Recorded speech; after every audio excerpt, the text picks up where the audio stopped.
ఫైనల్గా నేను ఏదైతే ప్రిపేర్ చేస్తానో అదే మీకు ఇస్తాను. నేను నా హెయిర్కి ఎంతైతే ఇంపార్టెన్స్ ఇస్తానో ఖచ్చితంగా మీ హెయిర్కి కూడా అంతే ఇంపార్టెన్స్ ఇస్తాను. చాలామంది హెయిర్కి ఆయిలింగ్ చేసుకున్నప్పుడు కొంతమందికి రిలాక్స్గా ఉంటుంది. నేను మళ్ళీ చెప్తున్నాను, కొంతమందికి జూమ్ అని ఇట్లా మాడు గుంజినట్టు అనిపిస్తుంది. మీరు ఆముదం పెట్టుకున్నా కానీ మీకు అదే ఫీలింగ్ వస్తుంది. కొంచెం చల్లగా అనిపించడం, రకరకాల ఫీలింగ్స్ అనమాట. సో నీకు ఇక్కడ ఏం ప్రొఫెషనల్గా కాదు, నేను మీకు ఇచ్చే ఆయిలే నేను యూస్ చేస్తున్నానని చెప్పడానికి నేను లైవ్లో చూపిస్తున్నాను అనమాట.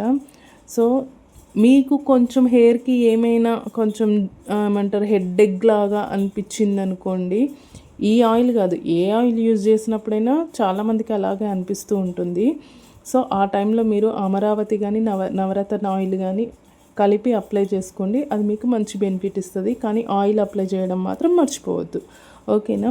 హెయిర్కి ఆయిల్ పెట్టేసుకోవడం అనేది చాలా ఇంపార్టెంట్. మీకు నేను పక్కా వీడియోలో ఒకసారి చూపిస్తున్నాను చూడండి. నేను హెయిర్ బ్యాండ్ పెట్టాక హెయిర్ డౌన్లో ఎంత థిక్గా ఉంది చూడండి.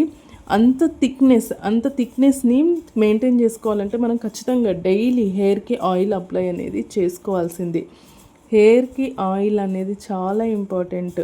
అది మీకు ఏమంటారు, రేపు హెడ్ బాతే కదా ఇవాళ ఎందుకు అన్నట్టు నెగ్లెక్ట్ చేయకండి. డైలీ ఓన్లీ 5 అవర్స్ ఉన్నా కానీ హెయిర్కి చాలా మంచి స్ట్రాంగ్నెస్ని ఇస్తుంది. సో మీరు హెయిర్కి ఆయిలింగ్ చేసిన తర్వాత అలాగే టై చేసేసుకోండి, దువ్వుకోవద్దు, ఎవరు కోమ్ చేసుకోవద్దు. నేను చాలాసార్లు కూడా చెప్పాను ఇదివరకు. సో అలా మొత్తం టై చేసేసుకొని పడుకుంటే మీకు చాలా రిలాక్సింగ్గా ఉంటుంది. హెయిర్ టై చేసేసుకొని కోమ్ చేయకుండా ఉంటే బెటర్. నేను చాలాసార్లు చెప్పాను, మళ్ళీ చెప్తున్నాను, ఓకేనా? Take care all of you.